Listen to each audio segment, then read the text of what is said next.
Hey everyone, it's Dan from DKNG here, and we have an exciting new announcement. We have our very first digital download available. It's a texture pack. No surprise there. We've been using texture in our work for forever now, and we wanted to release something that was really unique to us.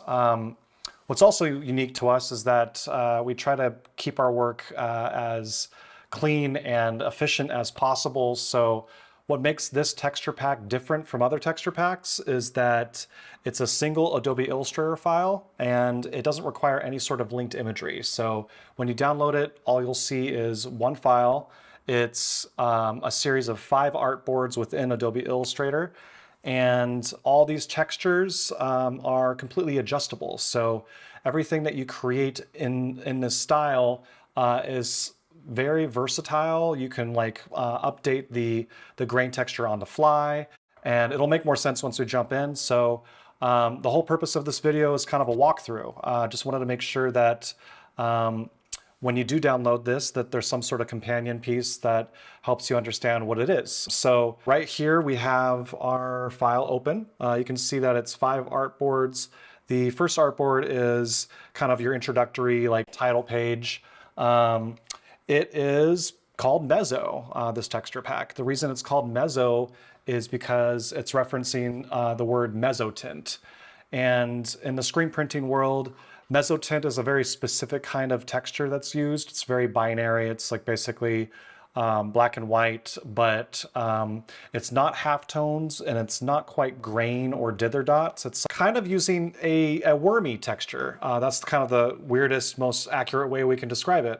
If you zoom in, you can kind of see that it's kind of like these amoebic kind of wobbly shapes, and it has a very kind of smooth, sandy look. And we use this with a lot of our work, especially with our gig posters. So this title page is an example of vector artwork that's using these textures throughout. So I'm just going to do a quick flyby of each page here so you understand what's going on. This is the flat version of the texture, meaning these are all different squares using different shades of the texture. So it goes from light all the way to dark, and all the uses of how you can use this. The next page is using gradients, and you can see that the gradients vary from linear gradient, radial gradient, freeform gradient, and even gradient stroke. And I'll get into how these are used and what makes them special just in a little bit. And then wanted to kind of go over a little bit of what the other pages are. So this page right here, page 4, is showing the step-by-step process of how to colorize these textures, and also kind of dealing with a little bit of some troubleshooting in terms of how the gradients are used and how to invert the masks and whatnot. And then lastly, this page right here is kind of more a deep dive into tips and troubleshooting. So you can see that there's some bugs you might run into. File settings are really important, and I'll go into that in a deeper level as well as we move along. So that's kind of the summary. And if I were to jump into page 2 here, I can show you what these textures are all about. So as I mentioned before, this is just kind of like squares that are essentially they're versions of gray that are all using the same series of raster effects that are built in Illustrator. You can actually see in your appearance panel that it's using palette knife and grain in very specific ways in a very specific order.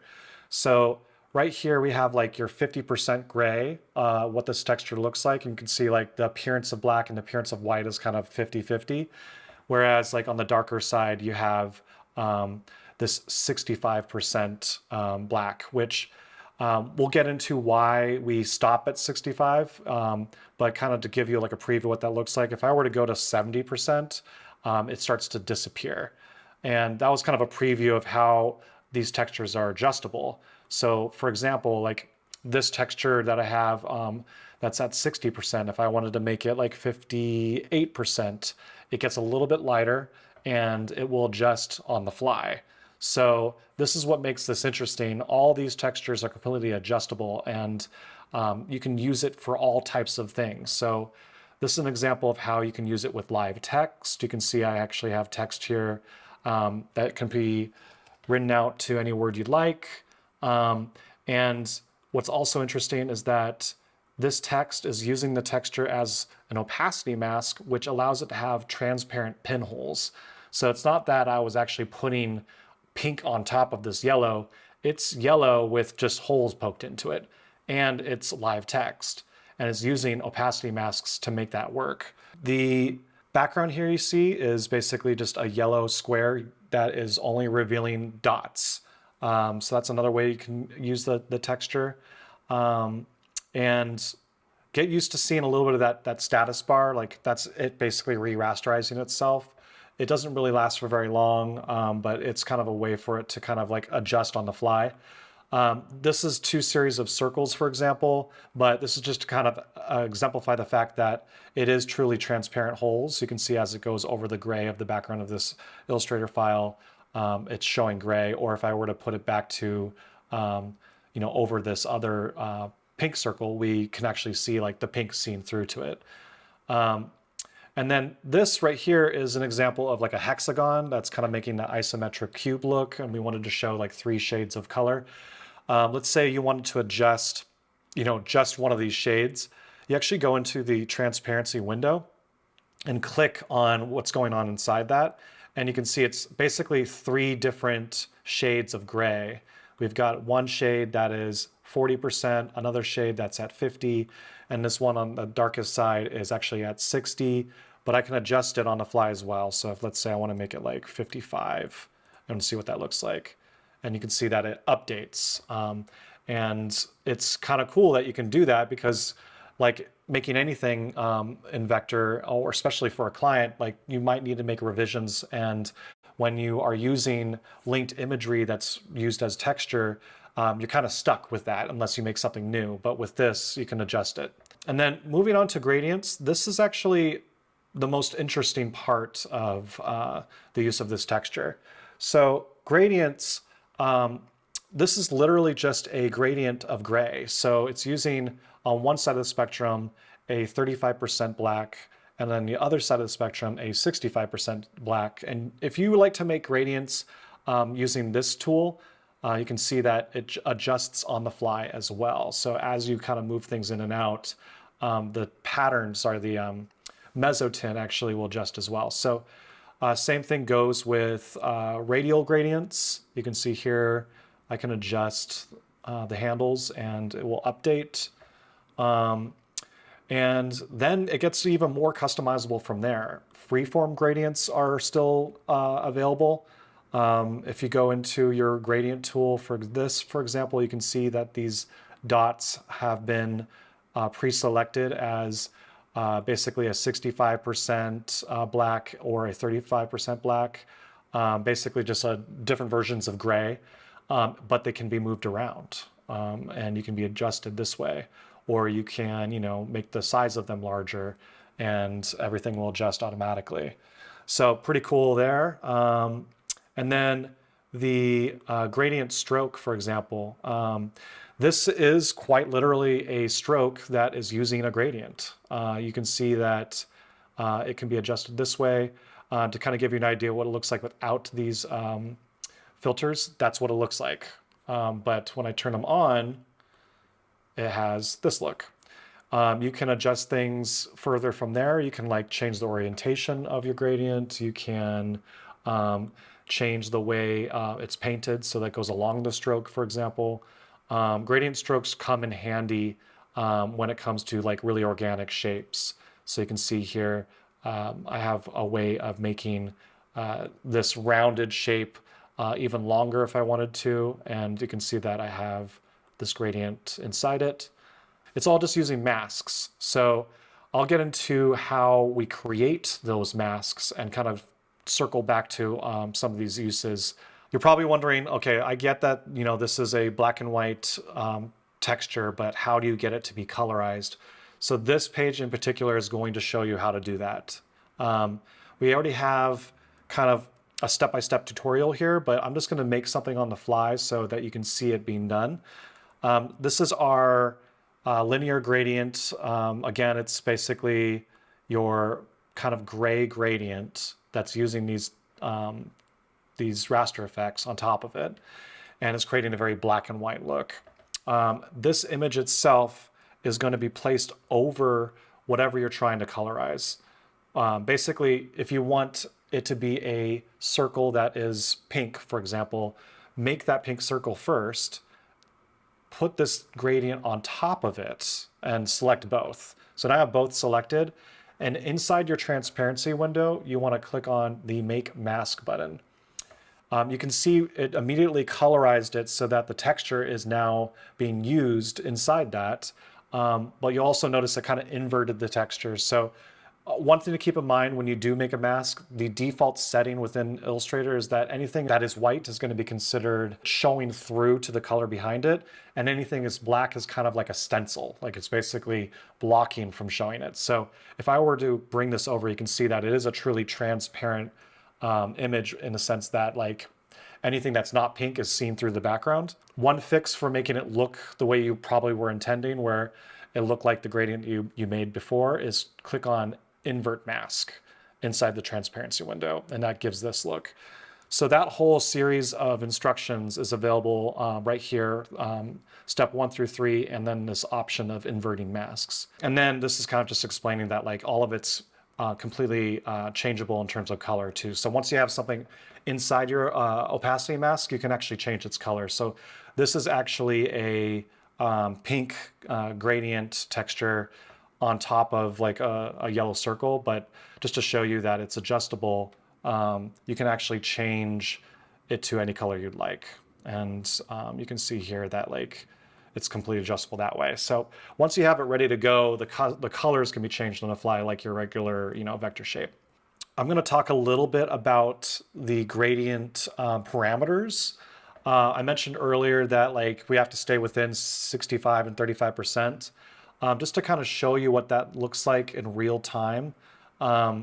This is an example of it. So in the tips and troubleshooting, you'll see that we have an example of 30% all the way to 70%. When you have 70% or 30%, it kind of doesn't even show the texture at all.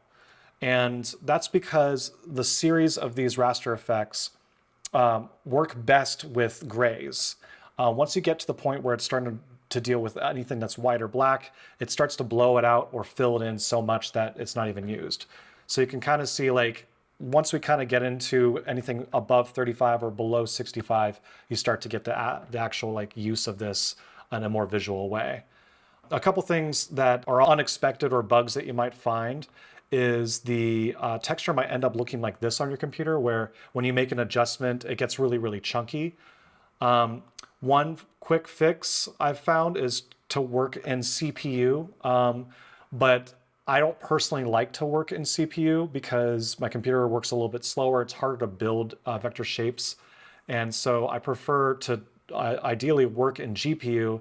But what happens in GPU is that the raster effects kind of have this buggy moment where once you go inside this opacity mask and you make an adjustment, let's say I want to make adjustment to this gradient, for example, and let's say this like slider I change to 60%, you can see what happened there is it didn't do what I expected. It actually ended up making it look kind of chunky.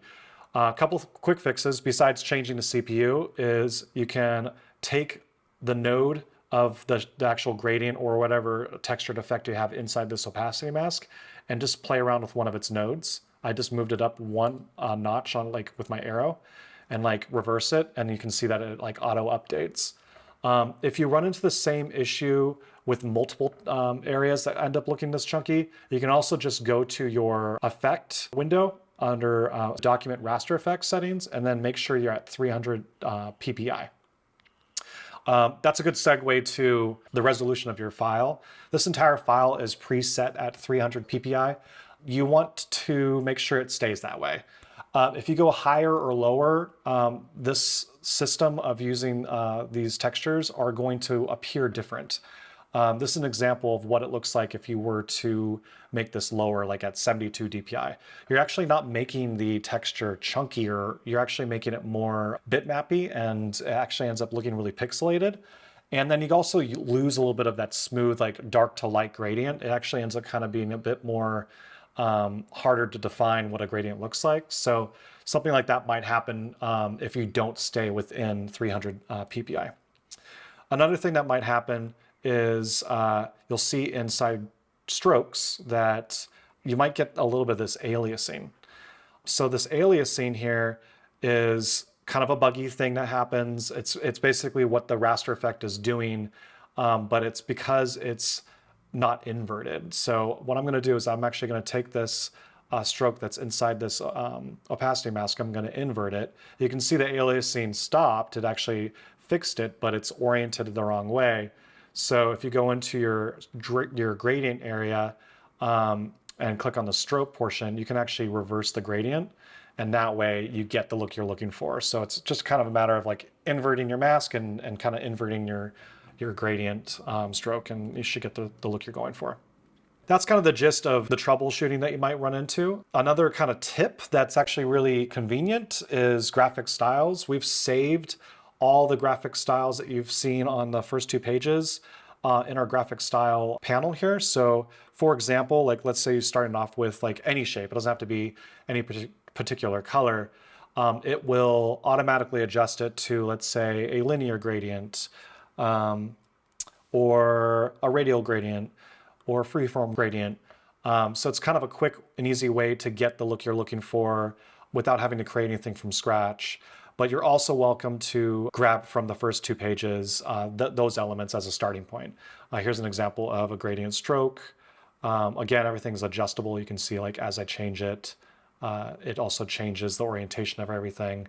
And then your flat colors as well. So like you got your flat light, your flat medium, and your flat dark. So yeah, that's basically it on that page. I did want to kind of jump in and show you that everything is adjustable, and especially with these gradients, how once you go in and you start making these colorized versions of these textures, this is an example of, let's say, the radial gradient inside a navy circle. So I have the circle selected, have your transparency window open and click on the right box. And that's when you'll see that there's this other shape that's kind of creating this mask, or actually creating the texture within the navy circle, which is the mask. So it's basically a gradient that is set to radial, and I'm actually deciding on where the highlight is. So I'm kind of adjusting it so that the highlight ends kind of more in the top left corner, and allowing it to kind of look like it's spherical. So radial gradients are really nice for like stuff like this if you want something to look a little more 3-dimensional. They also really come in handy when it comes to like really nice drop shadows of like elements that have some sort of like grounding to the floor. So this is an example of a very similar thing, basically an ellipse using that radial gradient as an element. So you can see it, that's what it looks like on its own. Again, like all these elements that are here are completely like usable, real examples of vector art. You can see that like this sunset situation is using linear gradients. I used it on like a cloud, for example. This is just a cloud shape you can see using a linear gradient inside it. And as I click in, you can see that I can like adjust the gradient to my liking. And then like same thing with the freeform gradient. This is actually a couple layers of it. I have a navy version of the freeform gradient on top of a pink version of the freeform gradient. And like I showed before, like once you go inside the opacity mask, this is where you can actually adjust the gradient itself. And you can see that once I click on the gradient tool, I can move things around, which is pretty neat. And you can see that on the fly, it will update that. And depending on the complexity of your art, you can see that like sometimes it needs a little bit of time to raster. So we'd recommend kind of using this in minimal ways just to kind of give things a little bit more grit, but not necessarily make your entire art piece using every single aspect of the design with these gradients, because it does require a little bit of RAM to make sure it works. And I showed this earlier, but like this was the gradient stroke being used on an organic shape. So yeah, I mean, that's kind of the gist of it. Again, you know, this is available through DKNGstudios.com in our store page. We've also provided a link below on this YouTube video that directly links to the store. And we hope that you enjoy using it. If you do download it and end up using it with your own work, please tag us online at DKNG Studios, and we'll definitely share your work. We've been having a lot of fun seeing what people create with this. And if you have any feedback on it, please, you know, feel free to mention anything as a comment on this video, or just email us. We're all about improving it, and we hope to have more downloads in the future. Thanks for watching.